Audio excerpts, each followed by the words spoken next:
Let's move on to third paragraph and discuss meanings of difficult words from this paragraph. So first word is custom, जिसका मतलब होता है tradition और habitual practice यानी रिवायत. Second word is commonplace, जिसका मतलब होता है repeated too often या completely ordinary, या उर्दू में इसके लिए वर्ड्स जो इस्तेमाल होते हैं वो हैं रस्मी, मामूली या आम अमल. Third word is symbolize, which means represent or stand for. Urdu में इसे कहेंगे नुमाइंदगी करना. Moving on to explanation of this paragraph.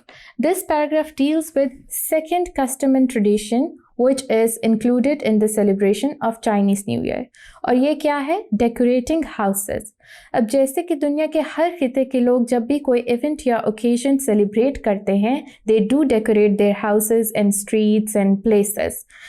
Decorate करने का तरीका डिफरेंट होता है. Same is the case with Chinese people.